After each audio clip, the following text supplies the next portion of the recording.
श्री राम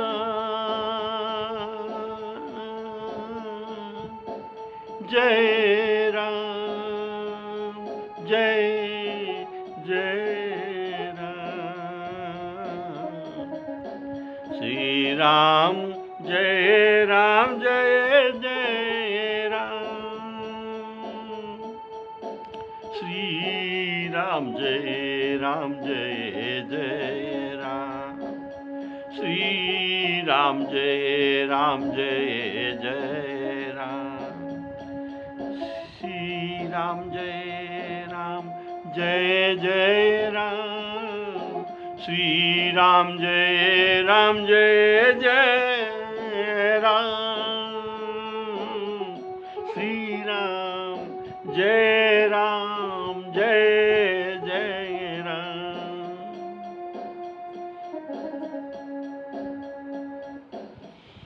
हमारे आदरणीय श्रोताओं को मेरी तरफ से सादर सप्रेम राम राम कहकर स्वागत करता हूँ। प्रेम से बोलिए श्री राम जय जय राम श्री राम जय जय राम।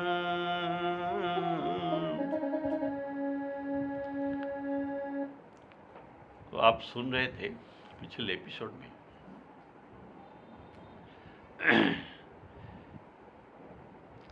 शिव पार्वती जी के संवाद का परिसमाप्ति हो रहा था, हो गया। और अंत में पार्वती जी अपने कृतज्ञता ज्ञापन करके शंकर को प्रेम भरी तो मधुर वाणी से कहते हैं कि हे प्रभु, आपके कथा मैं सब सुना और मेरे हृदय को ये छू लिया।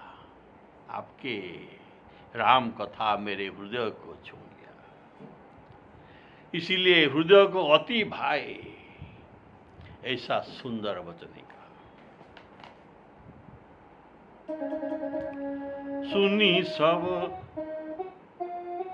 सुनी सब कथा हृदय अति भाई गिरिजा बोली गिरा सुहाई गिरिजा बोली गिरा सुहाई। इनके हृदय को भाया, राम कथा अभी भाया, लेकिन पहले राम कथा नहीं भाया था। तो कब? एक बार त्रेता युग माही शंभु गए कुंभज ऋषि पाही संग सती जग जननी भवानी पूजे ऋषि अखिलेश्वर जानी राम कथा मुनि बरजब खानी सुनी महेश परम सुख मानी। सती भवानी के साथ, जब भवानी का सती शरीर था तब वे शंकर भगवान जी उनको साथ लेकर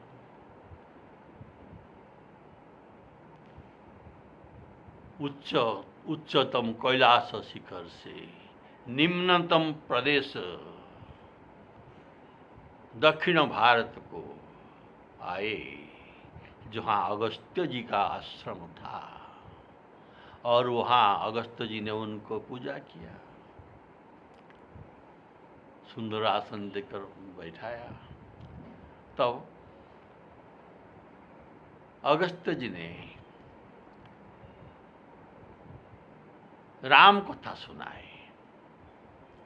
अगस्त्य जी ने राम कथा सुनाए तो शंकर भगवान तो जी तो राम जी के प्यारे हैं। और ये प्रेम युक्त राम कथा सुनकर इनके मन के बहुत अच्छा लगा, बहुत अच्छा लगा, बहुत सुख लगा। सुनी महेश परम सुख माना। लेकिन साथ में सती जी भी कथा सुन रहे थे। लेकिन इनके कथा जो सुनना है, ऐसा बहुत ऐसे सुनते हैं, राम कथा में बैठते हैं लेकिन body present and mind absent. इनका शरीर है लेकिन मन और किधर है। तो ऐसा इनको सती जी तो बैठे थे। क्यों? जब ये पहले आए शंकर भगवान जी के साथ और रास्ते में सुना था कि हम अगस्त जी से राम कथा सुनेंगे, तब सती जी के मन में एक अभिमान आया था। क्या?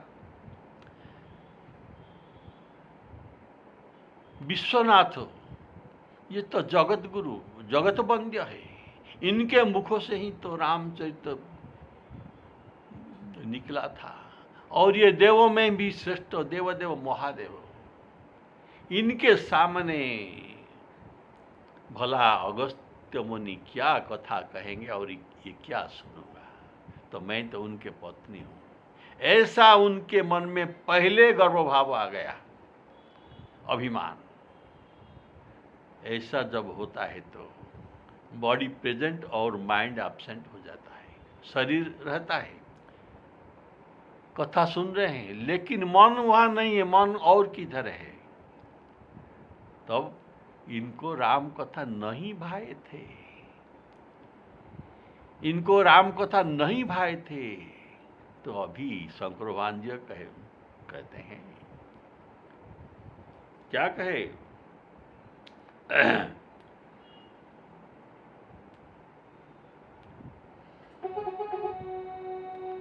सुनी सब कथा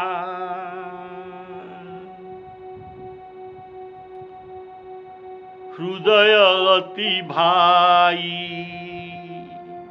भाई पसंद आया। गिरिजा बोली गिरा सुहाई। क्या सुन, जैसे गिरिजा बोली गिरा सुहाई।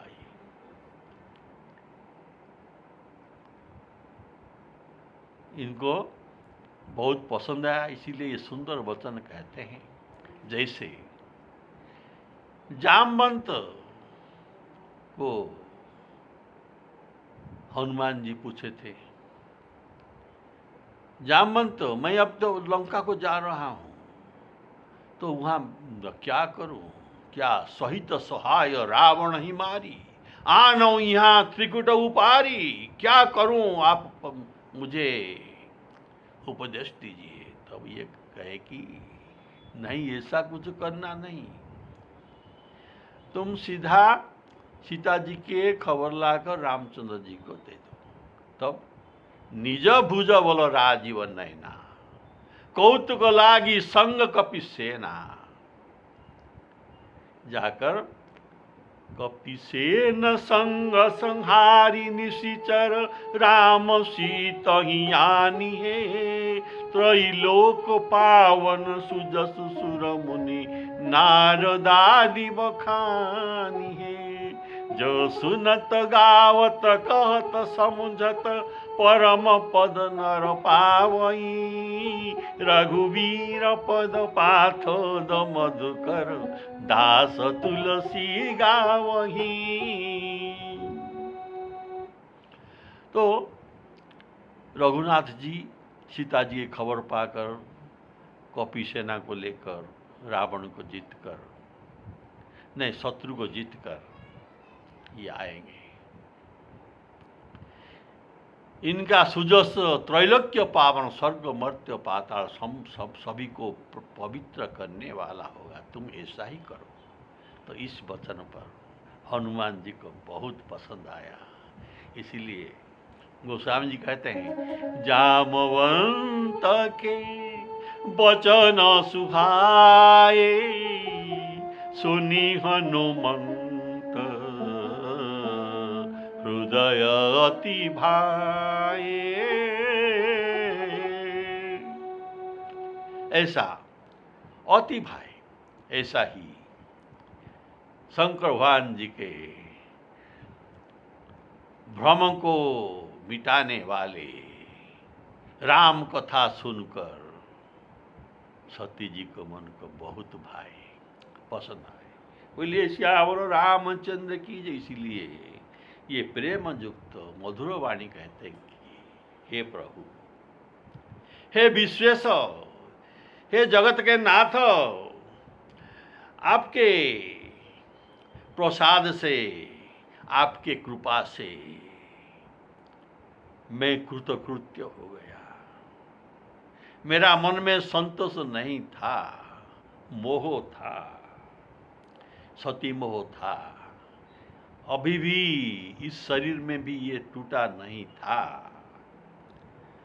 अभी ये मोह मेरा छूट गया और इसके बदल में श्री राम जी के चरण में मेरा दृढ़ता बन गया और मेरा मोह से उत्पन्न सब क्लेश भी चला गया। मैं कृतकृत्य भयऊ अब, मैं कृतकृत्य भयऊ अब, तव प्रसाद विशेष उपजी राम चरण दृढ़, बीते सकल कलेश, बीते सकल कलेश। तो यहाँ संवाद में शंकर भगवान जी पार्वती जी को राम कथा सुनाए। सुनने पर उपसंहार भी हो गया और पार्वती जी उनके कृतज्ञता ज्ञापन करते हैं। यहाँ शंकर भगवान और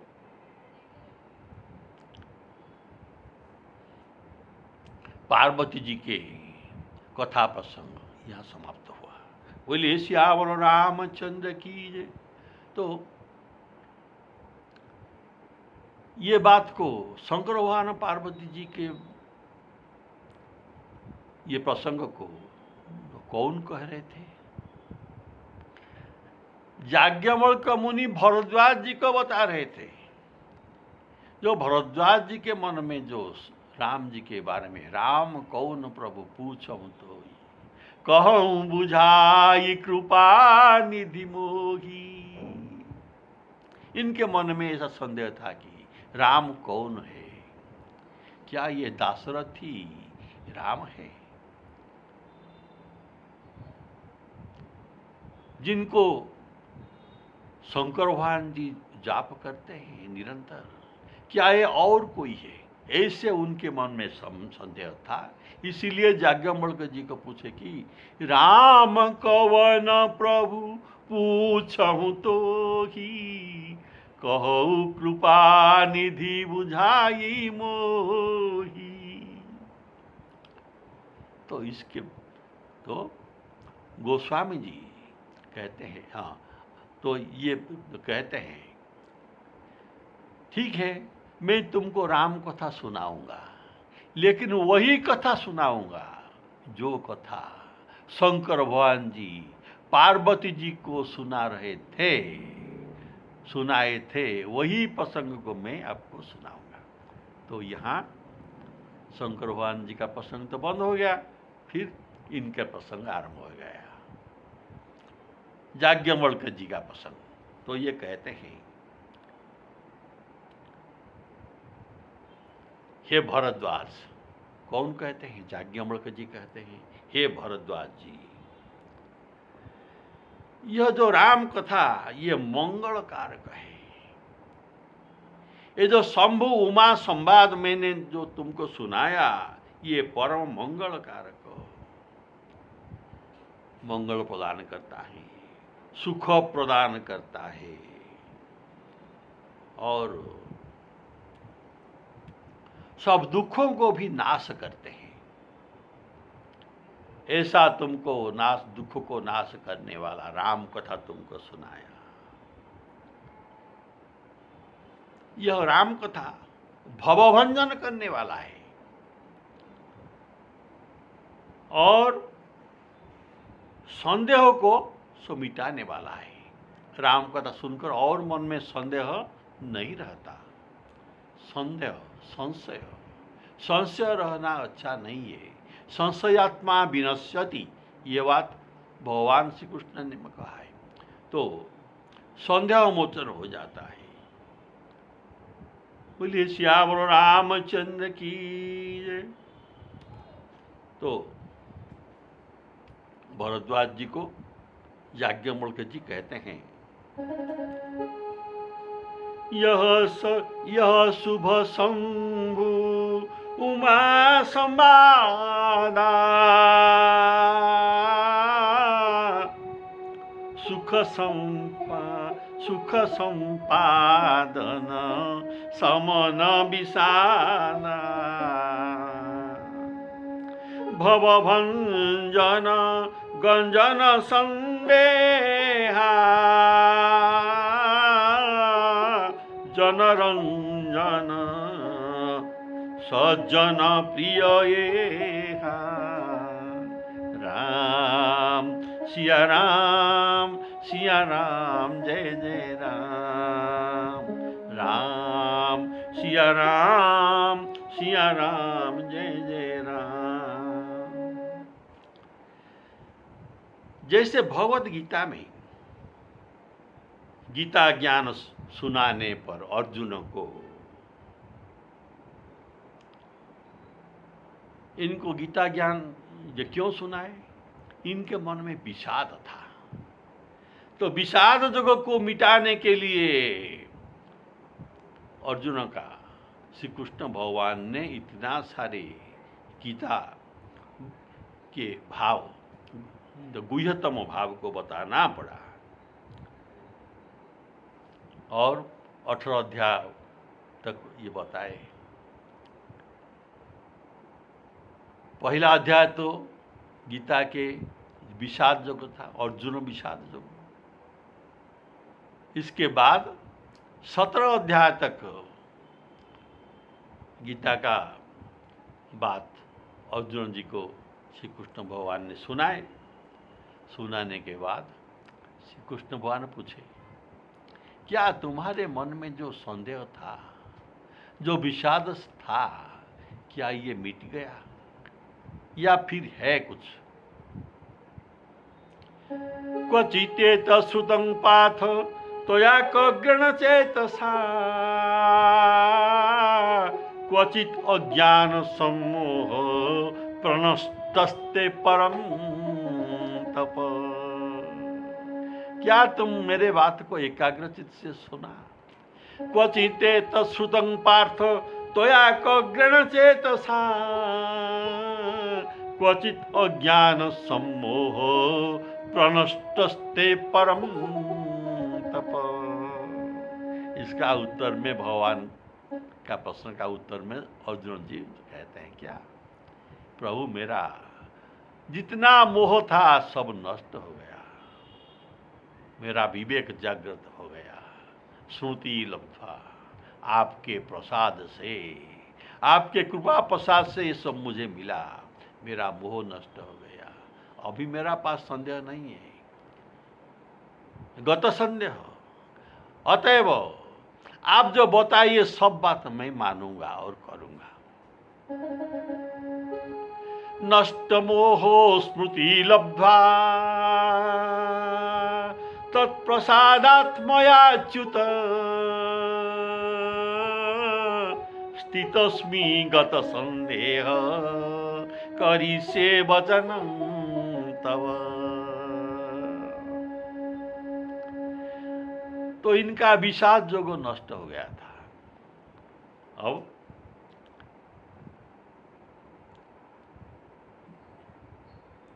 काकभूषण जी के प्रवचन पर गौड़ जी का विषाद जोग नष्ट हुआ, और सती मोह प्रसंग में जो विषाद हुआ था पार्वती जी को, उनका मोह नष्ट हुआ।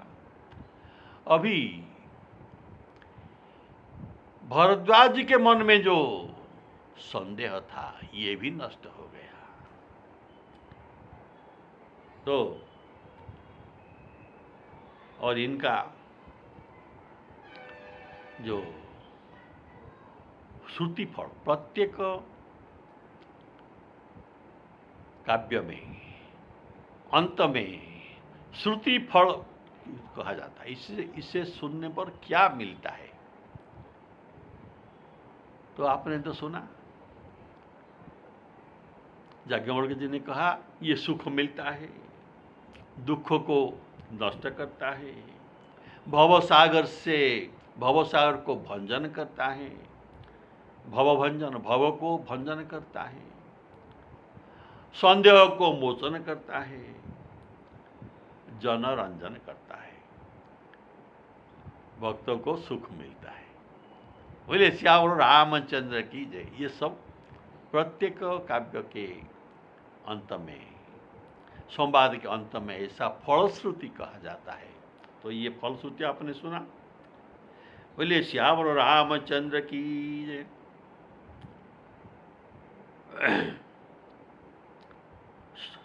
सती जी का मन में जो मोह था, बोले श्यावर रामचंद्र की जय। आपने तो सुना क्यों मोह था। रामचंद्र को ब्रह्म क्यों कहते हैं? अगर ये ब्रह्म हुए तो इनके पास अज्ञानता कैसे है?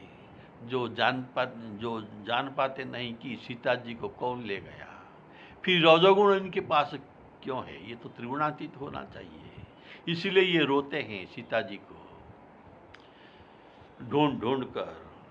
और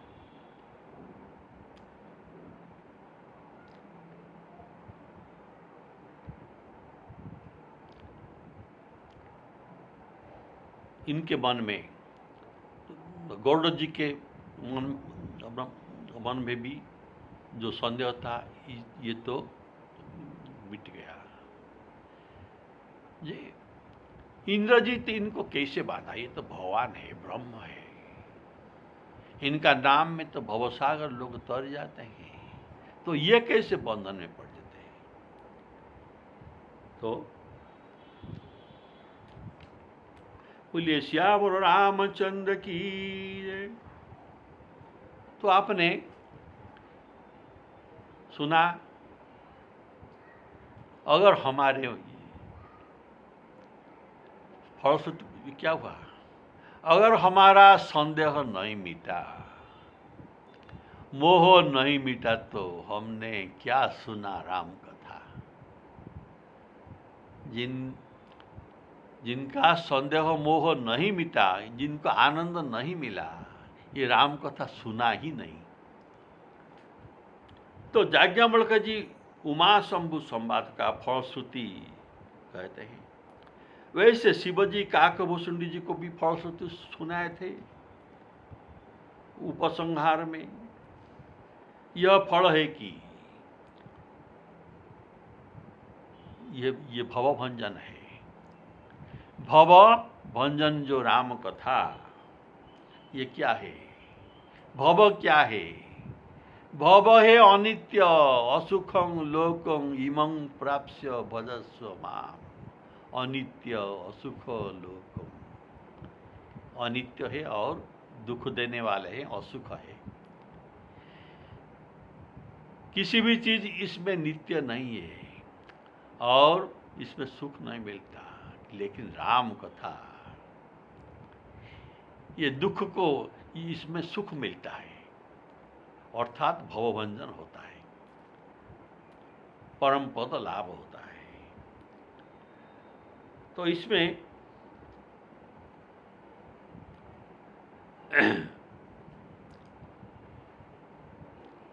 बोले श्यावर रामचंद्र की जय।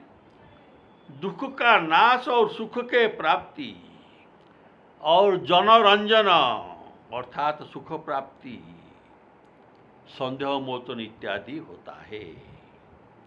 संसार में जो राम उपासक है, संसार में जो राम उपासक है, उनको श्री राम जी के कथा जो रामचरितमानस में गोस्वामी जी वर्णन किए हैं, इसके समान प्रिय और कुछ नहीं है। ये कथा के समान प्रिय ये राम भक्त को और प्रिय कुछ नहीं है। श्री रघुनाथ जी की कृपा से मैंने यह सुंदर पवित्र चरित्र अपने बुद्धि के अनुसार वर्णन किया, ऐसा बात कहते हैं याज्ञवल्क्य जी।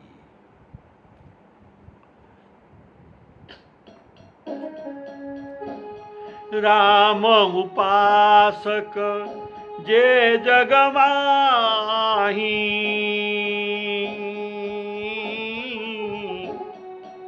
इन सम प्रिय तिनके कछु नाही। रघुपति कृपा जथामति गावा,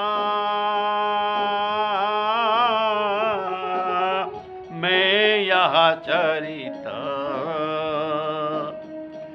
मैं यह पावन चरित सुहावा। राम सिया राम सिया राम जय जय राम। राम सिया राम जय जय राम। याज्ञवल्क्य जी कहते हैं कि राम उपासक को उनके समान और कुछ भी प्रिय नहीं है। राम कथा के समान और कुछ प्रिय नहीं है। अर्थात प्रिय हमारा क्या है? हमको कौन सा जिनसे प्रिय है? देखिए, रसगुल्ला प्रिय नहीं है, मिठाई प्रिय नहीं है, देह प्रिय है और प्राण प्रिय है। सबको, सब जंतुओं को भी, कुत्ता को भी प्राण प्रिय है और देह प्रिय है। सभी को, सभी जंतुओं को ऐसा स्वभाव है। तो देह और प्राण से भी अधिक प्रिय भी कुछ चीज है। सबसे प्रिय चीज तो है देह और प्राण, और इससे भी प्रिय चीज है राम। जैसे दशरथ जी ने कहा, देह प्राण ते प्रिय कछु नाही, सो मुनि देव निमिष एक माही। सब सुत प्रिय मोहि प्राण की नाई, राम देत नहीं बनी ही गोसाई। दशरथ जी कहते हैं, मेरे चारों सुत मेरे प्राण के समान प्रिय है, लेकिन ये चारों में से एक सुत है जो प्राण से भी अधिक प्रिय है, ये है राम। उनको मैं नहीं दे सकता। विश्वामित्र जी को ये कह रहे थे। तो ये है प्राण से प्राण। तो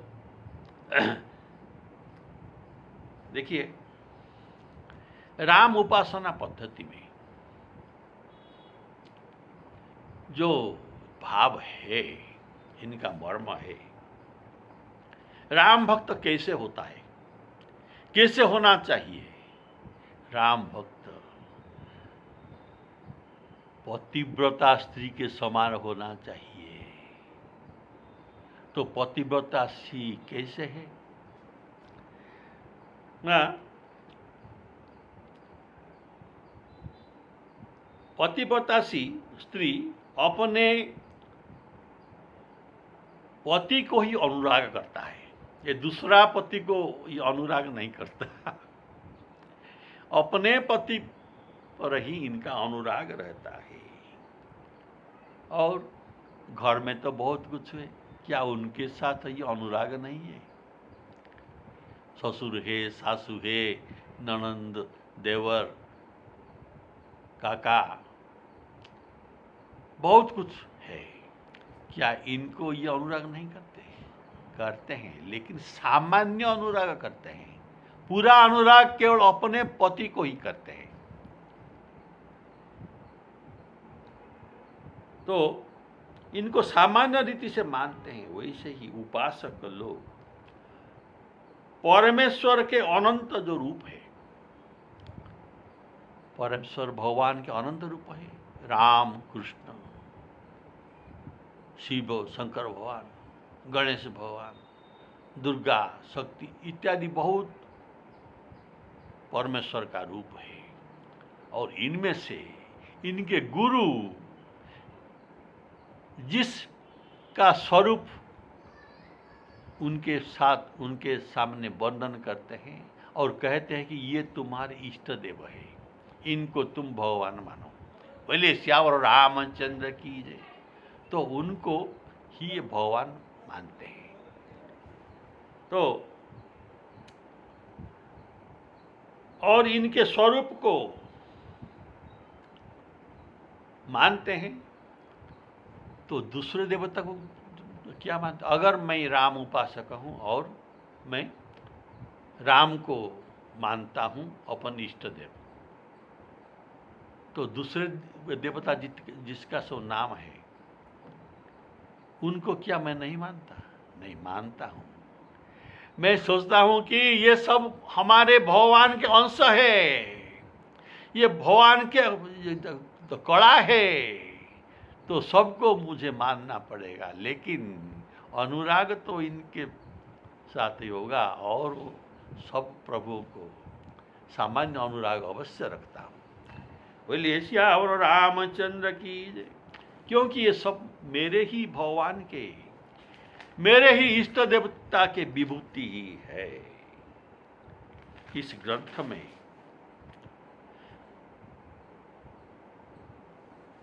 राम उपासक भक्तों के अनन्य प्रभु श्री राम जी का, इनको क्यों प्राण के समान, प्राण से अधिक प्रिय लगता है ना? इस रामचरित मानस ग्रंथ में आदि, मध्य और अंत में जहां देखेंगे राम का ही वर्णन है, इसमें और कुछ नहीं है। जेहि महु आदि मध्य अवसाना, प्रभु प्रतिपाद्य राम भगवान। राम सिया राम, सिया राम, जय जय राम।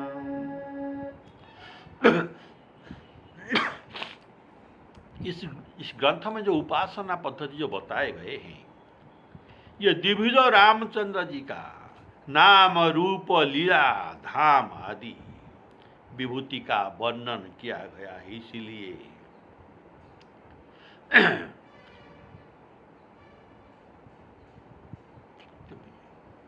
ये इसको प्रेम करते हैं, ये ग्रंथ को।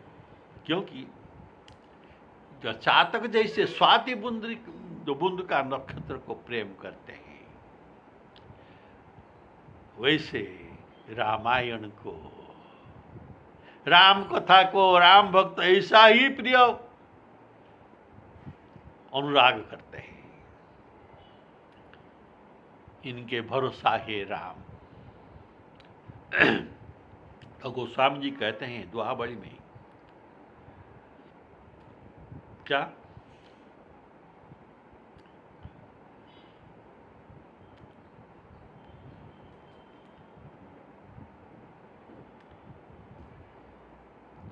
श्री राम जी के भक्तों का एक भरोसा, एक बल और एक विश्वास किसमें है? ना राम में है। जैसे कि चातक को स्वाति नक्षत्र का जड़ को विश्वास है, भरोसा है, ऐसे अनन्य भाव है। तो